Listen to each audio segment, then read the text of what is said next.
All right, gentlemen, and my daughter. So I guess we have to go, gentlemen and ladies.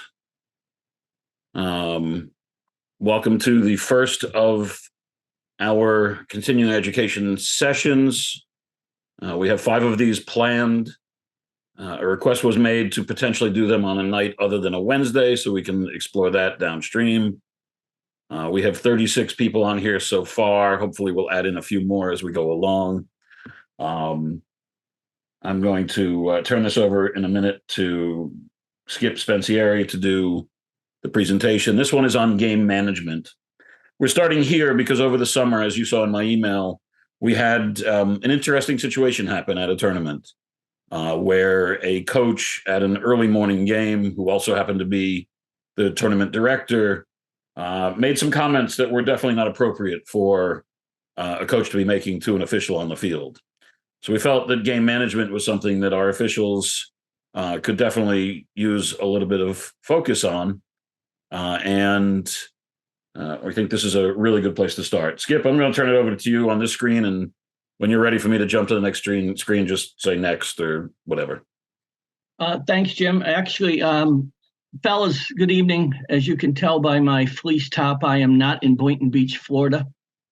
I'm up here where the wind chill is a balmy 22 degrees. I know that the fake Rob Gross and Doug Young and Jack Stifle missed that weather, but you guys will be okay, believe me. When Jim asked me to do this presentation, he asked me to do it with Walt. Walt is presently traveling to his place on the Cape. He's going to try and join us, but he's not sure that he can.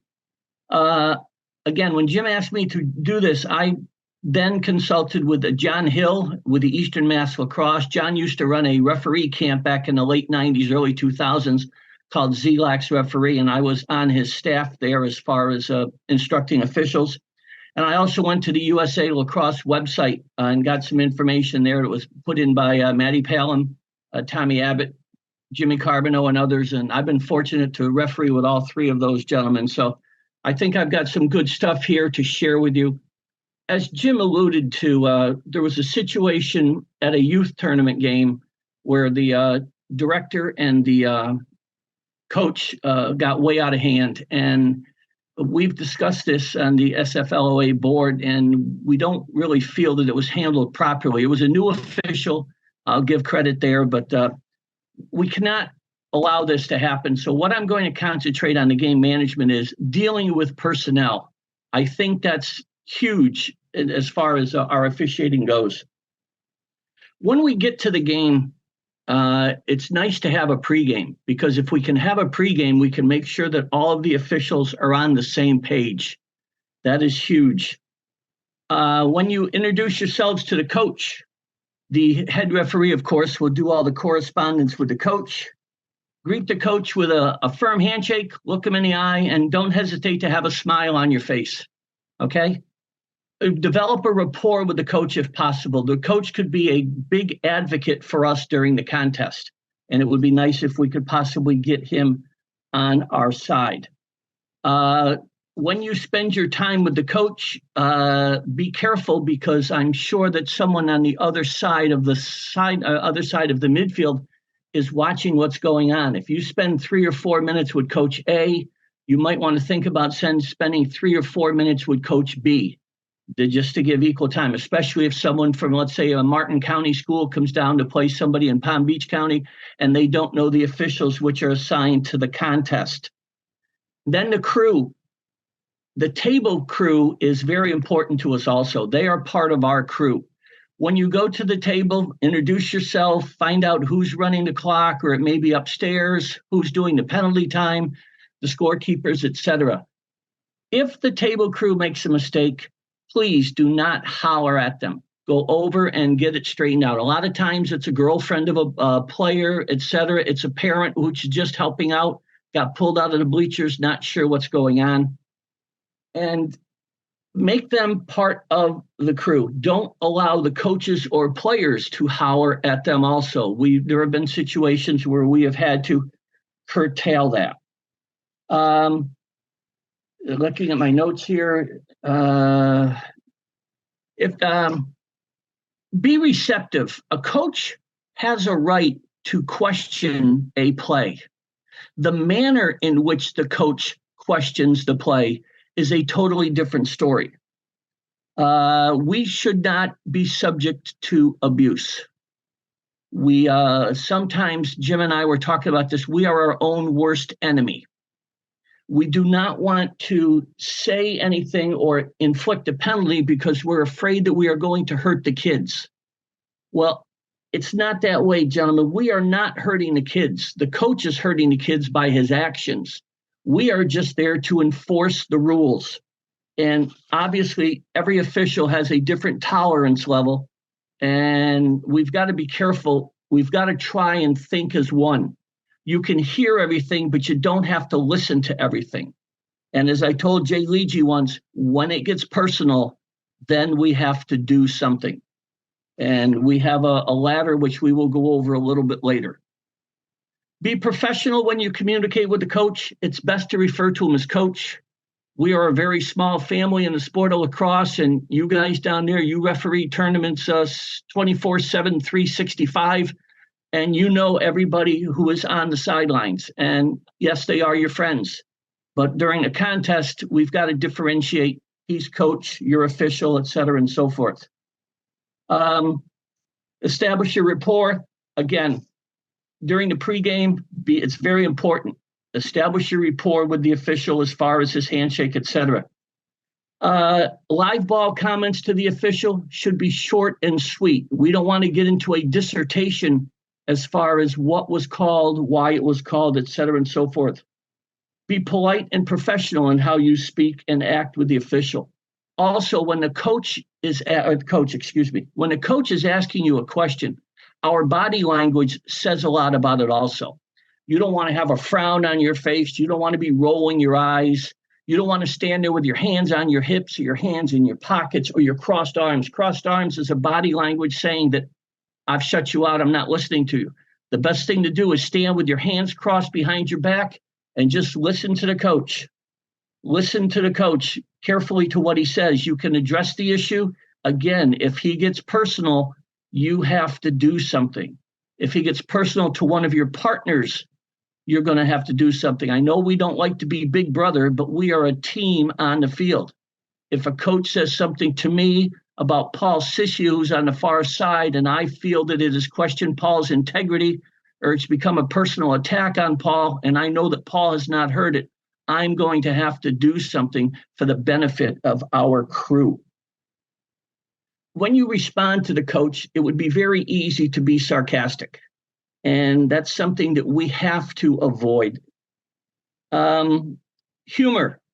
A lot of volatile situations can be quelled with humor, but you've got to be careful using humor. What you think may be funny, a coach may find offensive. So you've got to be very careful there. Sure to keep body language. If an assistant coach, if you're coming up the field as a trail, an assistant coach respectfully asks a question, there's no problem with answering that question. Obviously, the head coach is the spokesperson of his team, but if they're respectful, if they ask a question, don't hesitate coming up as the trail to address the issue. It would help in the long run. Also, the players on the field, if they address you in a questioning manner and you feel it is proper, don't hesitate to talk. You can talk yourself through a lot of situations on the field. You can help get the game under control. The game of lacrosse is played by humans. It is coached by humans. It is officiated by humans, and all humans make mistakes. If we make a mistake, we must own up to it. We cannot allow the mistake to go on. We've got to blow it dead, whatever the case may be. We've got to administer the proper penalty, loan up to coach. My mistake, we've got to correct it this way. And fellas, if you do correct it, please make sure that both teams have the opportunity to get the proper personnel on the field. And check with both coaches. Coach A, are you all set? Coach B, are you all set? And if they are, the trail officials should then turn around, give the point, and go from there. The way we communicate with each other, obviously, is with our signals. And the coaches want to see big signals too. As the trail official, if you're going to give the penalty to the box, you don't have to go right into the box. You don't want to go into the hornet's nest. Only 50% of the people in that area are going to be happy with what you're going to say. You can stop on the wing line, use your outside voice, and be nice and big. Blue, 2-3/1 minute. Color, number, penalty, and the duration of time which will be served. Make sure that we all do that, please. Again, going back for a second, the coach getting personal. Profanity is personal. Questioning your integrity is personal. Criticism, if he says that was an awful call, let it go. If he hollers out, you're an awful official and other people have it, well, then he's crossed the line. He's made it personal. We've got to do something else. Any threats, I'm going to get you in the parking lot after the game. You'll never officiate here again. Well, I think that those situations, Paul, do we report those situations to you? Those should be reported to Paul, and Paul will handle them through Palm Beach County Schools and also through FHSAA if the need be. And I'm sure Paul will contact the athletic director at the school and address our concern. And Mark Rodwell in Broward and Dade. Thank you. I forgot about Mark. Sorry, Mark. Yes, that's okay. I do Broward, Dade, and Monroe counties. I never get down there, so I don't know. Typically, the association is also copied on it, and Paul and I, or Mark and I, will have a chat about it and then handle it from there. Thanks, Paul. Okay. Fellas, once you set your level of tolerance, you've got to adhere to it, all three of you as a team. Now, I know that we don't like to step in at the beginning of the game. We like to try and let the game come to us. And sometimes that's much easier said than done.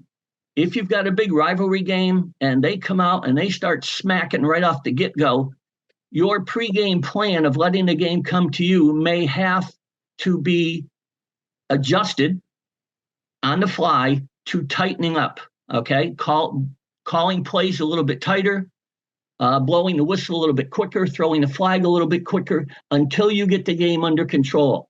Once you get the game under control, then you can loosen up. It's much easier to loosen up from officiating strictly than it is to allow play to get out of control and then try and pull the reins back in.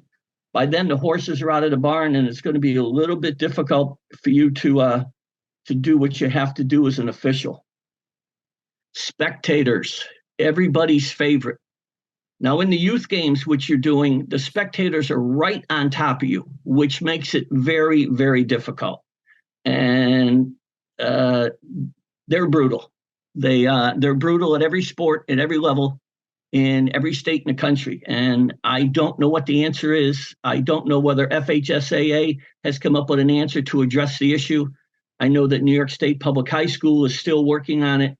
They enforce these rules, but these rules are great on paper, but the people who have to enforce them are not following the letter of the law, and therefore the officials are still getting abused.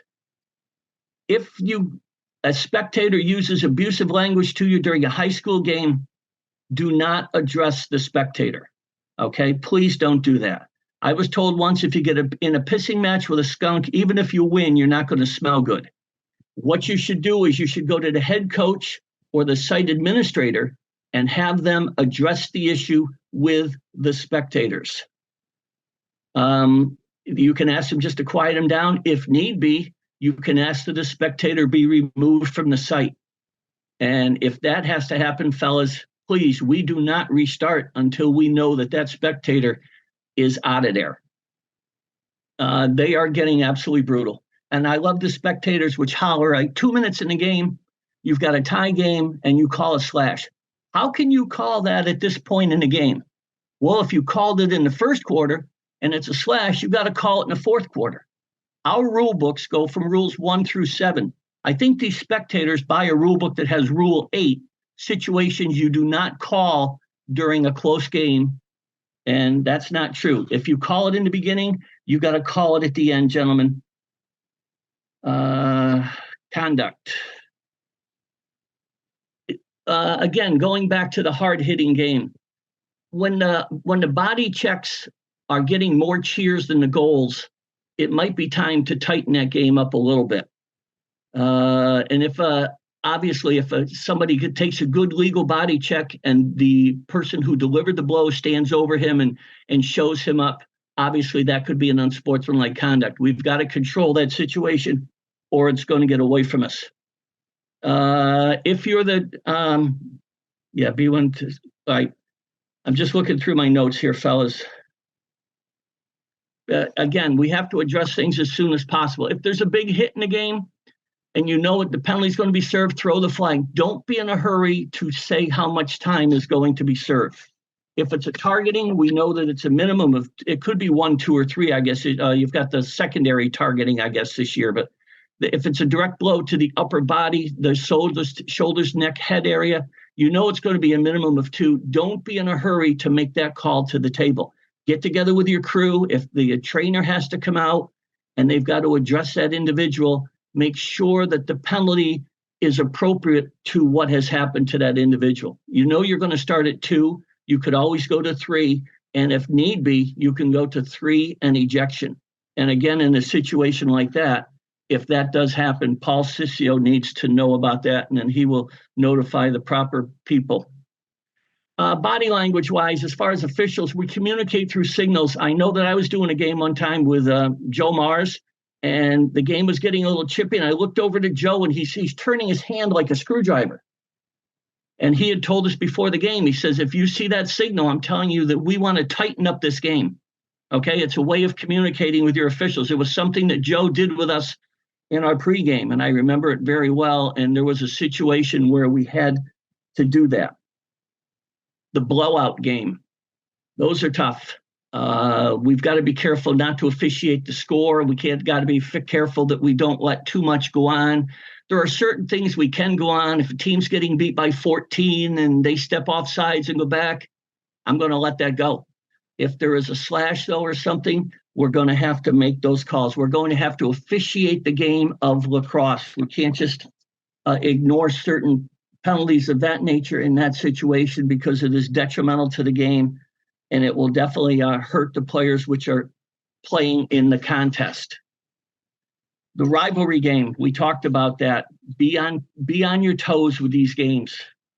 It's I don't know what else to tell you. It's tough. We are not doing an easy job, gentlemen. If we were doing an easy job, everybody would be an official. We are doing a job which is necessary to the sport of lacrosse. If it weren't for us, it would only be a scrimmage. Please remember that. All officials will make mistakes. We mentioned that earlier. The better officials will make fewer mistakes. You'll find that as you go along in your officiating career. If you're watching an official who does something which you like, you might want to try it. But please remember, we are all separate individuals. What works for Paul Sissio may not work for Skip Spenceri in officiating a game. But I could take something which Paul does or something which Mark does, and I can incorporate into my game and hopefully make me a better official. A lot of mistakes happen when we are out of position. Make sure you are in position. If that close play is on the end line, get your feet to the end line. If there's going to be an offsides call, the best position you can be in is straddling that midline. You're straddling that midline. Everybody knows that you are in position. If you're in position and you've got to make that 50-50 marginal call, you can sell it a lot better being in position than you can if you're 2 yards short of that midfield line and you've got to lean and guess. And you people that do other sports, you know what I'm talking about. Stay focused, especially in that blowout game. You're going to find yourself drifting, and it happens to all of us. And somehow you've got to play little mind games with yourself to keep yourself focused. And if you make a mistake, as we said, own up to it. And there's nothing wrong with making a mistake, gentlemen, but what we should do is we should make sure that we learn from the mistake. If we do have a mistake, get your crew together and figure out what has to be done and then relay it to the table. Make sure that your crew is on the same page. Now, I know that most of the varsity games in Palm Beach County are 3-person. I'm hoping from what I hear about the numbers down south that you're also going to be 3-person. The game is going too fast for us to do it in 2. Never throw your partner under the bus. I'm the trail official. Paul Sussio's the lead, and Jim Gottlieb's the single side. And a play happens over there, and Jim has a call, and the coach doesn't like the call. Skip, how can he make that call? Well, if I'm the trail, I might go over to the cone, stand there with my back to the coach, say, Coach, he's right there. He's on top of it. He's got the right call. You and I are further away. We may see something a little bit differently. And usually that will calm them down. You know, it's hard to tell where we are, Coach, what it is. He's got a better angle in it than we do. Always support your partners. But possibly, if you do have a question, which a lot of times we do have questions of each other, during the next dead ball or timeout, end of the period, trying to get together and say, hey, Jim, what did you see over there? And Jim would explain it to us, and then we would have it. Let's see. Oh, dear. Dealing with a coach is more about human behavior than it is about officiating in the sport of lacrosse. Put yourself in that coach's position. You've been working 12 months. You've had the kids in the weight room. You've had them on summer league travel teams. You've been watching them in fall ball, et cetera, and so forth. To him, it's everything to them. And to those kids, it's the biggest game of the day. And we've got to treat it like the biggest game of the day. We can't go out there and say, oh, geez, this is going to be a blowout. We got a 5-0 team against an 0-5 team. We've got to treat that the same as we do every other game. Again,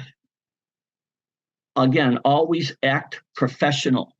Again, if a coach wants to get on you, please keep yourself under control. There are 7 C's of officiating, which are outlined in the USA Lacrosse Handbook, and I just like to go over them quickly with you, gentlemen. Again, I believe that we are going to post on our website a pregame, which we talked about, Jim and Mark. Is that correct? Yes, we have a very good 2-man mechanics pregame and a 3-man mechanics pregame. We actually handed it out at the annual meeting last year. I believe we may actually have a copy already on the website, but I will verify that and get with Joey and make sure we have both of those up to date.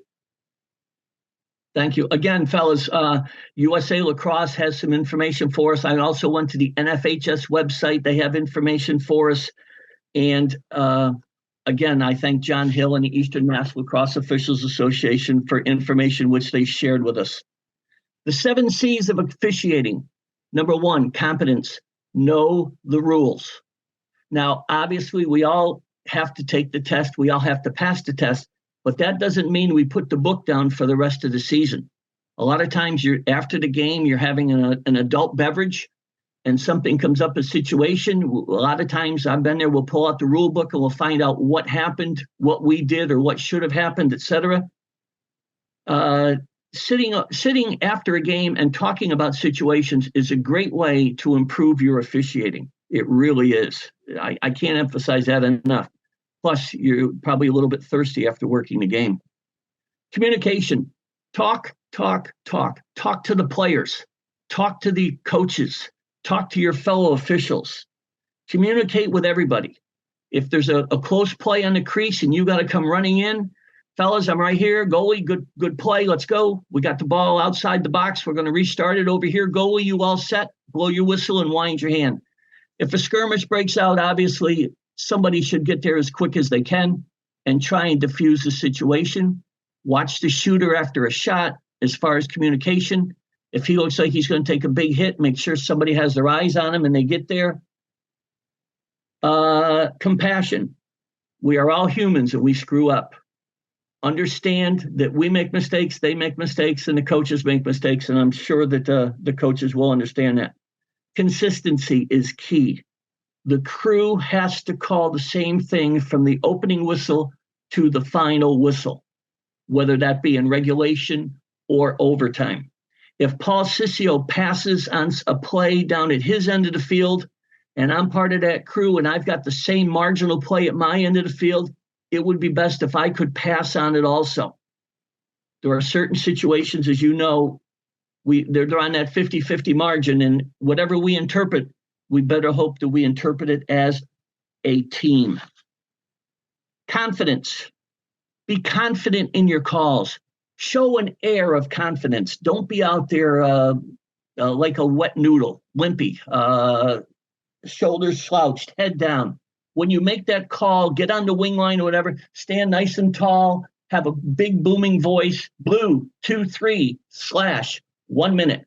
Good hand signals so that everybody on the sideline can see what's going on, so your partners can see what's going on, and then we will go from there. Show confidence. Body language, again, says a lot about your officiating.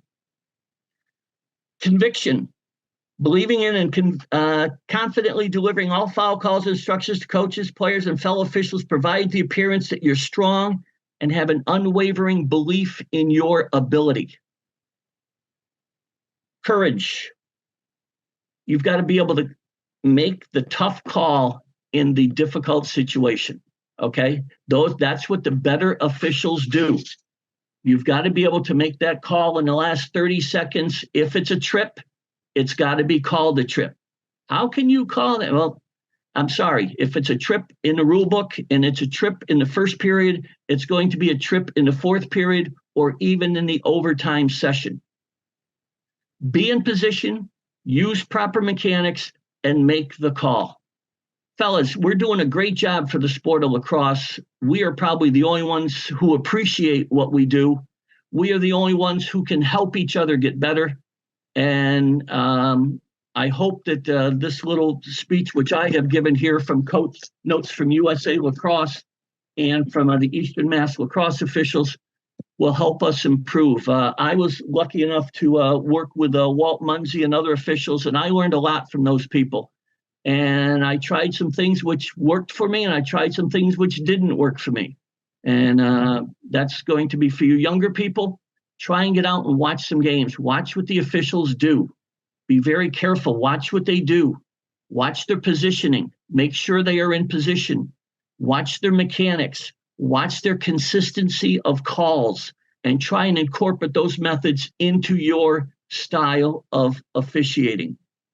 Gentlemen, that should be close to probably 30 minutes or so. I don't want to keep you tied up totally on a Wednesday night. I'm sure you got reruns of your favorite show that you want to watch, or probably you guys, if you hurry up, you can catch a Christmas show on the Hallmark Channel. So I think, Jim, now we have a Q&A session.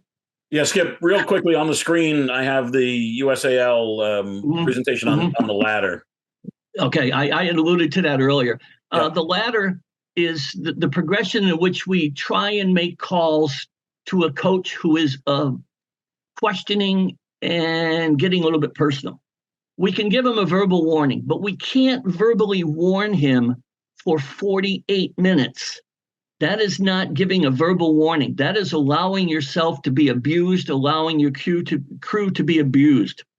If possible, if it's a loose ball and he's giving us abuse, that's a perfect place to call the play on and award possession. That sends a little bit of a message.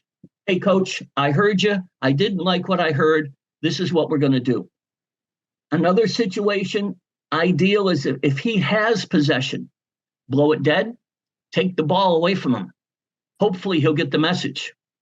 If he doesn't get the message, the next step in the ladder is the conduct fall with the opponent's possession, and that will be a time-served 30-second penalty. If it escalates even further, and you can also go to this one right away if something happens which is really bad, you've got the unsportsmanlike conduct, a 1-minute non-release. And again, if he comes on the field or whatever and starts ripping you a new one, you can give him 3 minutes and remove him from the contest. And so that is what they call the ladder of the fouls. Again, it's ideal if you can follow the ladder, but sometimes coaches make us go from the bottom of the ladder to the top rung of the ladder. It's however they want to do it. Attacks against integrity and the F-bombs. Directed at us, no reason. If they even holler it out to one of their players and you hear it, you can penalize it. I would give a warning, say, hey, coach, not today. That language is not acceptable. It's not part of the contest. So therefore, we can escalate to the 1-minute non-release, or if we have to, we can do the ejection. Don't allow yourself to be abused. it's not why we are there. We are there for the sport of lacrosse. People have to realize that it's a game. And I'm sure every parent at that youth tournament you're doing, or every parent at the Benjamin School or down to St. Thomas Aquinas has their kid going to Maryland or Ohio State or Notre Dame or the University of Tampa, and they're all going to get D1 full scholarship rides, and they're all going to play for the national championship. Well, they are parents and they love their kids, but we know that that's not true.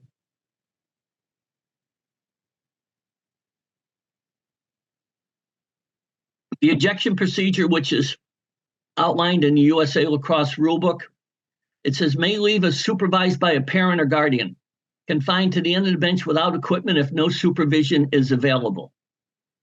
But don't allow that player, if he does get ejected, to continue to abuse you. If he does, then we start administering penalties on the team. Skip, I'm going to add something here real quickly. Please. FHSAA guidelines have them staying on the bench. They don't leave with a parent or guardian. So we'll eliminate the top line. They stay at the end of the bench. But agreed, if they are going to continue to run their mouths, then we have a whole different conversation, which is the next slide. Oh, that's the coaches. The coach must leave the premises. Is that FHSAA, Paul? Yep.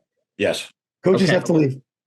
Okay, the coach has to leave. They have to have an assistant coach there to be responsible for the team. Now, if somebody comes out of the stands and says he coaches at the school and we don't know this gentleman, we do not allow him to coach the team. Okay, he's got to be on that bench area prior to the removal of the coach in question. Correct, Paul?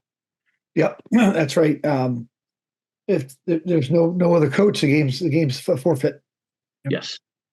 We had that situation last year with a school in Palm Beach County.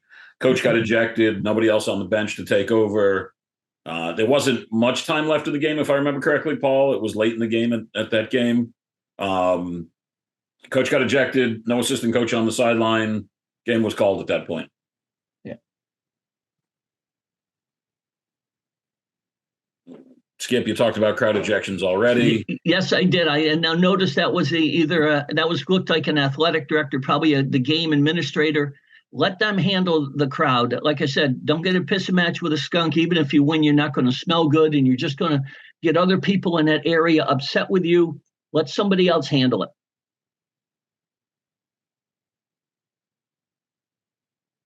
All right, that's it. Let's go to Q&A. I'm going to start with the first question. This one is for the recording.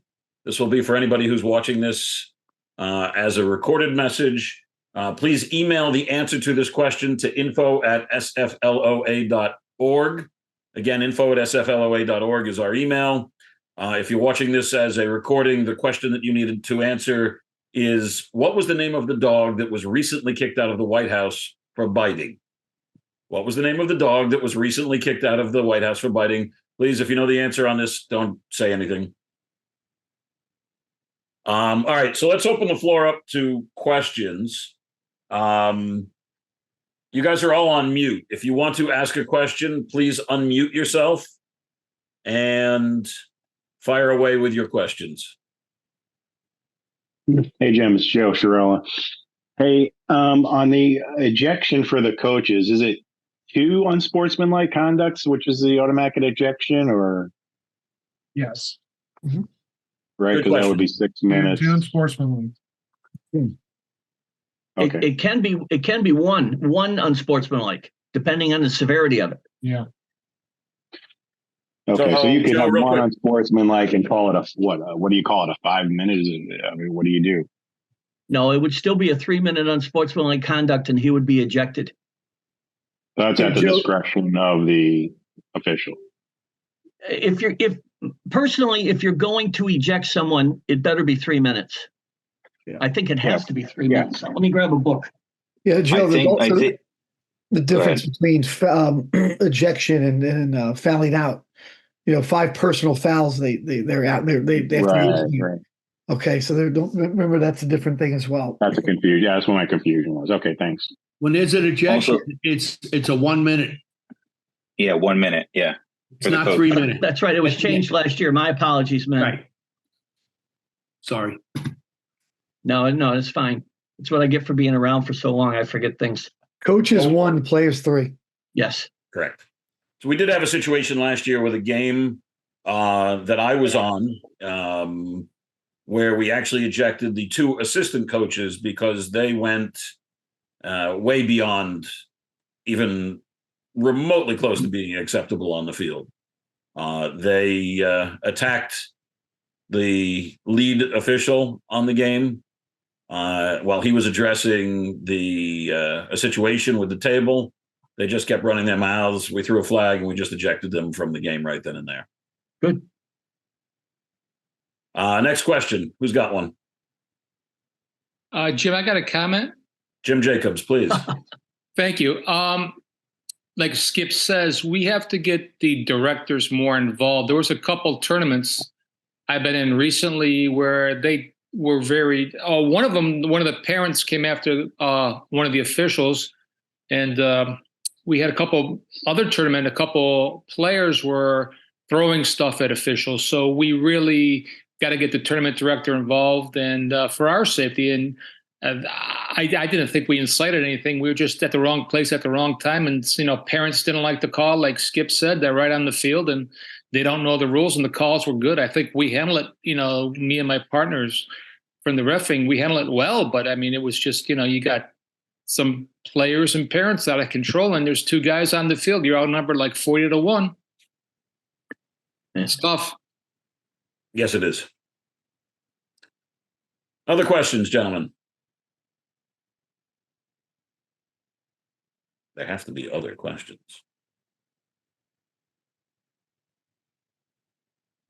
No? Okay.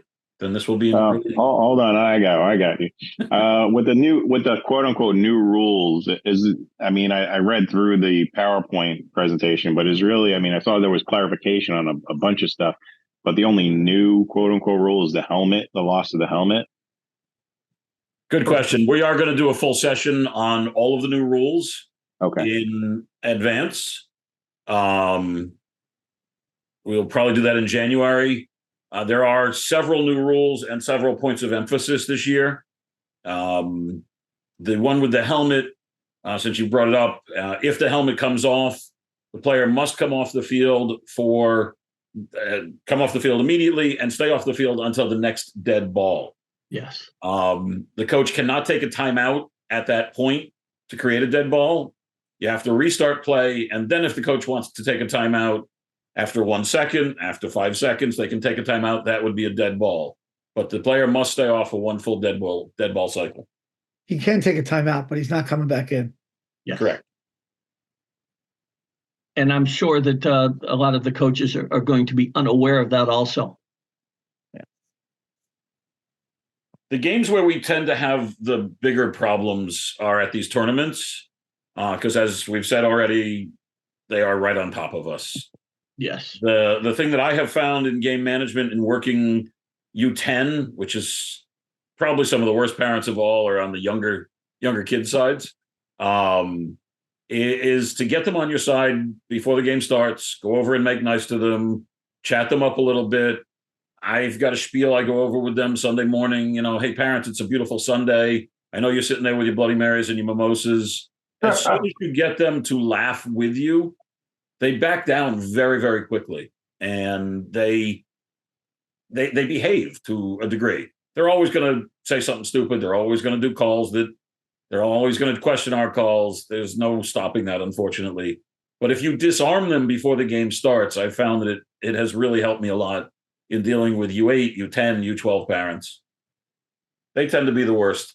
As they get into high school, and certainly at the showcases, if you work any of the showcases, you'll see that their behavior is much better because the parents have learned that if they're running the mouths on the sideline, the college coaches are scratching their kid's name out of the books.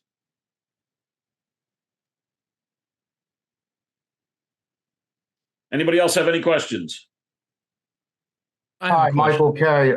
When is the next opportunity to shadow someone? Is there a tournament coming up, or? So we don't really have any tournaments left. We do have a tournament this weekend in the rain. It's Jingle Brawl. It's a 7-on-7. I don't think it's a good shadowing opportunity because it's just not real lacrosse. All right. Not real good lacrosse either. The next opportunity after that, we have our field training day. Yeah. It's going to be your best opportunity, would be February 3rd. Yeah. If there are any scrimmages that happen before that, I will certainly keep you in mind and let you know and see if we can get you out there. Okay, awesome. I appreciate it. Michael is one of our newer officials. We have a couple new officials on the call with us today. So yeah, we'll try to find a way to get you some field time if possible. Awesome. Yeah, I've been watching, I never played it, but I've been watching YouTube, a bunch of videos. And I think the other day when I sat through that training on, when was it, on Saturday at the library? Yeah, it made a little more sense to me now. So now I'll be able to watch for it'll make more sense to me. You know what I mean? I do. I have somebody that's texting me on how to unmute. Mark Rodwell, would you please unmute Mr. Bradford? If you can click on that. If not, Lance, you should be able to unmute yourself. I'm Lance. Yeah.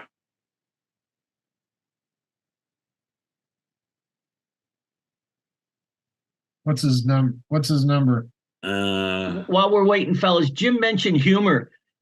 Some of these coaches, with some of their comments, they can be funny at times. And if a coach does make something which you think is funny, don't hesitate to laugh right along with what he said. Some of the things that come out of their mouths are totally comical. Okay, I think we got it. Can you hear me? There we go, Lance. Hey, listen, I want to tell you guys, this is so awesome. I'm so excited. I'm glad to see this happening with the association. Thank you very much for what you guys are doing. It's a breath of fresh air. Hey, Skip, I have a question for you that I've been scratching my head at since, like you, we do basketball, I do football. Yeah. The latter thing with lacrosse just drives me up a wall, and I'll tell you why. And I'm curious to know if U.S. Lacrosse will ever address it. But so, for example, in football, we throw one flag for a sideline warning, then the next flag is going to be a 15-yarder. In basketball, we may give one warning to the coach. Hey, wrote it in the book. It's our first warning. The next one is a technical foul. He's seat belted. He's seated. So now he's kind of compromised. Same thing for football. I just think the latter thing is it's just weak, because the problem is the coaches know that for a lot of us, they're not going to do that. So, okay, so we take the ball away the first time. We give a conduct foul the second time. Meanwhile, he's still abusing us. So is U.S. Lacrosse ever going to say, just like go to something like, say, football or basketball has, where, hey, if he says, that was hard, Paul's call was horrible. How can he call that from there? Why can't we just throw a flag and just, administer a penalty immediately instead of going up that stupid ladder thing? Lance, we can do that. Like I said, the ladder is ideal if we can follow those steps, because we're trying to convey a message. If the coach escalates it right at the beginning, we don't have to take steps 1, 2, and 3. We can go from the ground floor up to rung 4 of that ladder and administer a 1-minute unsportsmanlike conduct penalty if need be. The ladder is just a guideline. You as an official and your crew working together have to determine what you feel is acceptable and how much are you going to tolerate and what degree are you going to administer a penalty if the need be. And that's something that you need to discuss in the pregame. Yes. Like if you have absolutely. That's right. I think that's one thing that we don't do as an association, at least with the people that I've worked with. Very rarely do we have a pregame. We started some of it last year, and I'm not trying to throw anybody out under the bus because I'm never really the referee, but we don't have a lot of that. And everything you're saying, I absolutely agree with. If we talk about it and we know we have a certain coach that we know is kind of a hothead, because I'll be honest with you, when I first came to lacrosse, the abuse that the coaches give us, I just think it's ridiculous. I mean, it's just totally ridiculous. I mean, it wouldn't go in basketball, and it certainly wouldn't go in football. And I don't understand why we let it go. So I'm glad to hear that the stance of the association, hey, if I feel like what he said to me was more than I deserve to get, then I can just go with that 1 minute. I just want to know what tools I have to work with, because that's what I want to do. And I wanted to ask you one more, Skip, because and again, I'm not trying to compare sports, but in football and basketball, we don't really recognize assistant coaches. We really recognize who comes to that meeting. So my question is, I hear you if he cordially says to you, hey, Lance, what did you see there? And I said, well, his head was down. He was pushed from behind. So, we did a play on. His team didn't gather it, so we're going to give that ball to them. And so that first one is fine. But then next thing you know, you got 2 plays later, Bob Clancy makes a call that the guy has something to say about. I mean, do you really think we should acknowledge those guys and not just acknowledge the people that come to the meeting? That's my question. We're not going to get into a running rapport with them. But again, if you're coming up as a trail official and there was a questionable play and you're running by the assistant coach and he's at the end of the bench down by the play, and as you're running up, he questions something and you can give a comment and move on through it, I think there's nothing wrong with that. Like I said, we're not going to develop a 48-minute rapport with the assistant coaches. But again, a little bit of communication can go a long way as to getting them on on our side and helping us to keep the game under control. Okay. I'm gonna add something here. Lance, on the first question, going up the ladder or not, I was working a game with Brian Uva and Alex Perez down in Miami. Coach from one of the teams didn't like my call and yelled out loud enough for the entire stadium to hear, Gottlieb, what kind of call was that? And I think he might have had a 4-letter word in the middle. Well, he might not have, actually.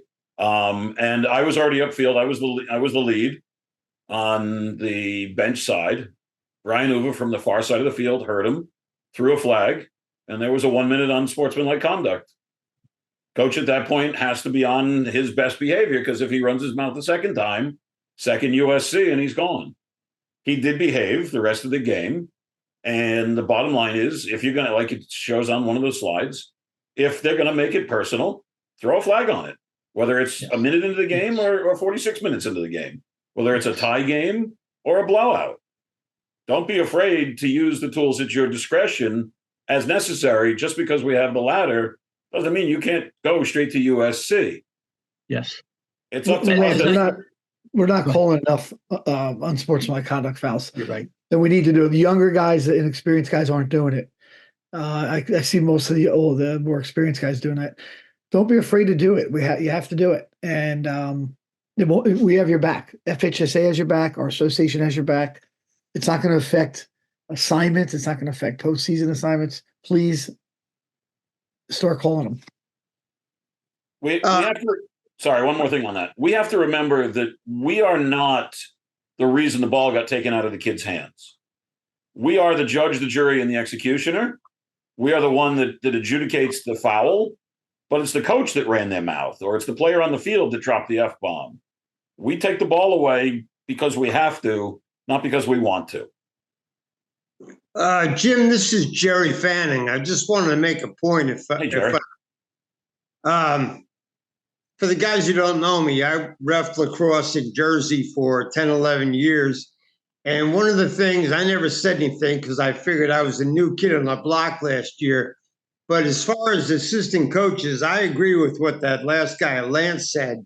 The guy who ran our Jersey Shore lacrosse association, he made a joke about assistant coaches, but I think there's a lot of truth to it. He said assistant coaches are like the guest of honor at an Irish funeral. You dress them up nice, but they say nothing.